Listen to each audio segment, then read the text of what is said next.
Max Holloway just changed the UFC timeline. I had to turn on my camera for this one because I'm still in disbelief with what just happened on Saturday. Unless you were living under a rock this past weekend for UFC 300, the sickest shit just happened as Max Holloway practically outclassed Justin Gaethje with his striking, was probably going to cruise to a 4-1 decision, decides to get into a 50-50 shootout with Justin Gaethje, the hardest hitter in 155 in the last and final seconds, and knocked out Justin Gaethje at the bell. That was honestly the baddest thing I've ever seen in the Octagon live. And this wasn't the outcome that was supposed to happen. What was supposed to happen, or at least what I thought was going to happen, was Justin was going to outclass and outpower Max. Similar to what happened last time when Max went up to 155, Justin was going to go on and fight Islam next for the title. Max was going to go back to 145, and we would have to seriously think on whether he could beat a young and hungry beast like Ilya. But with this outcome, like Max Holloway says, he has a lot of options, and he is a legitimate contender in 2 different weight divisions, which I don't think we've ever seen before. And I don't care what the UFC says, they ranked Max Holloway at number 9 as a contender in the lightweight division, but he just beat Justin Gaethje, who was previously ranked at number 2. So in my book, I would have Max Holloway at least at number 3, and in the featherweight division, he's already a top contender at number 2.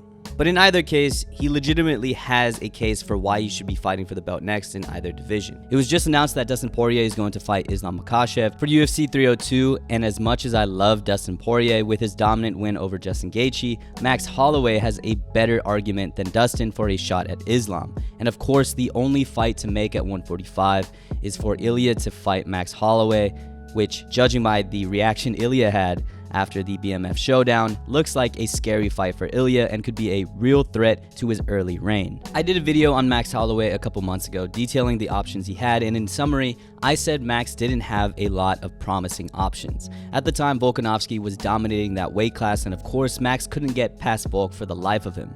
Max also had practically beaten every featherweight contender except Ilia Topuria, but fighting Ilya at that time wouldn't have really changed anything for Max since Ilya was just another contender and Max was routinely beating all other contenders, meaning a win over Ilya wouldn't have changed his number 1 contender ranking. Additionally, I question a move up to 155 since the only time we saw Max at lightweight was when he got outgunned and outpowered by Dustin in their rematch. But with this successful risk and move up to 155, where we saw a muscle-bound Maximum Holloway instead of a bloated fathead Max Holloway, and with this Max Holloway outclassing and then knocking out a long-time legitimate lightweight contender, Max has a lot of options and a good potential to get the belt back or even 2. So in today's video, let's explore Max's options, his path to success, and the probability that he sees those things into fruition. Let's start with the obvious. The most realistic and obvious move for Max is to move back down to 145 to recapture the belt from the young and powerful Ilia Topuria. I've said in the past that Max matches up really well with Ilya and is probably the only guy that can go bar for bar with Ilya in the boxing department. Shit, without Dustin Poirier, Ilia Topuria and Max Holloway might be the 2 best boxers in the UFC period. This matchup is especially intriguing now because of the new body Max has built. We've never seen Max with this much muscle on his body, and he's a legit 155er now. I understand he's probably going to have to cut down some of that muscle to make 145 again, but something about his new build has given him tremendous one-punch power. In the past, Max has overwhelmed his opponents with volume, as we saw in his dominating, record-breaking performances against Calvin Kattar and Brian Ortega, but something switched up recently. We first saw this newfound power in his fight with Korean Zombie, where he put his lights out with that giant right hand, and of course, we saw that again in the closing rounds of his fight with Justin Gaethje. Also, before that happened, towards the end of the fight, Max was legitimately hurting Justin with just his normal straight punches. Yeah, I don't know what happened, but Max has one-punch KO power now, and if you couple that with his legendary cardio and volume, that's a scary sight to behold. Though how much of that can translate back to 145 when he has to cut 10 more pounds is a big question, but it's pretty evident that he will come into this fight with Ilia Topuria with more power than he has ever had at featherweight. But I don't think we can discount Ilia Topuria either, and we can't let recency bias affect this breakdown. Ilya is also a guy that's been at 155 before and has proven his whole career that he has legit lightweight power. Ilya hasn't really shown it recently, but he also has an elite grappling background and has the ability to take this fight to the ground. He's a jiu-jitsu black belt and has shown in the past his great Greco-Roman background as well. Now, obviously the question is, will and more importantly, can Ilia Topuria take this fight to the ground? Max Holloway sports an 84% takedown defense rate, and he was able to defend really well against a pretty big Dustin Poirier.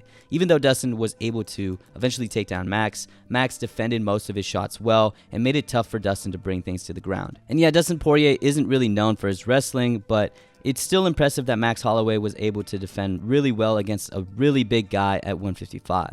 So basically, I think this is going to be a pick'em fight. This is going to be truly a 50-50 competitive fight, and I've oscillated between Max winning and Ilya winning these past couple of days. I think this match is basically going to be purely a boxing match, with Ilya Topuria maybe trying to mix it up with his grappling and wrestling prowess, and Max might prove to be too big and too difficult to take down. So it might come down to who can withstand and who can land. And with Max's granite shin and newfound power, I'm slightly leaning towards Max, but I wouldn't be surprised if Ilya gets it through decision. And of course, this prediction may change in the next couple of days. Alright, let's get into a fun one. Let's say Max beats Ilya, Islam beats Dustin, we say fuck Arman, and Max goes after greatness and chases simultaneous double champ status. I think probability-wise, this isn't an outrageous possibility. I think a lot of us are thinking that Islam will probably beat Dustin, and though I think it's going to be a close fight, Max could very well get his belt back against Ilya Topuria, and considering he has fought almost literally every single contender at 145, the only option for Max at that point would be to go up to 155 and chase double champ. Also, with Max taking practically no damage in his fight with Justin Gaethje, it's maybe not crazy to say that he could probably fight at the end of the year against Ilya Topuria in their championship match. And win or lose that fight, Max is still a contender at 155, meaning a fight with Islam Makhachev could happen much sooner than we think, maybe within a year or so. It would probably suck for Arman, but there's no way Dana and the UFC would pass on a chance for Max to fight Islam. It would be way too big of a fight. Now, how does that fight actually go down? As much as I love Max, and he has proven me wrong with his performance against Justin Gaethje, I just think Islam is just too defensively sound with his striking. If Max points to the ground again, Islam is definitely not taking any chances. Islam is going to pick his shots well, and as soon as Max puts on any boxing pressure, this fight will certainly be taken to the ground. Max's takedown defense is high, but he really hasn't had to fight a lot of elite wrestlers at 145, which has allowed his boxing to shine. With Islam probably taking no chances and his obvious advantage in the wrestling department and his ability to even keep up with the striking of Max Holloway, I don't really like the chances of Max here in this matchup, even with his newfound size in the division. The possibility I don't think many people are talking about is a fight with Arman Tsarukyan. Look, I know it's not the Ilya Topuria or Islam fight we all want, but I think this fight could happen if Ilya Topuria is somehow unavailable to fight Max at 145, and Max was hungry enough to stay active at 155. With Islam fighting Dustin soon, and Arman deserving something after his win over a former lightweight champion, then it would make sense for Max to fight Arman for the #1 contender. And Arman's wrestling is arguably as good as Islam's, as we've seen in their fight early in their career, and also what we've seen in his recent fight with Charles Oliveira. His wrestling, similar to Islam Makhachev, poses a real threat against Max Holloway, but of course, the big difference is the striking.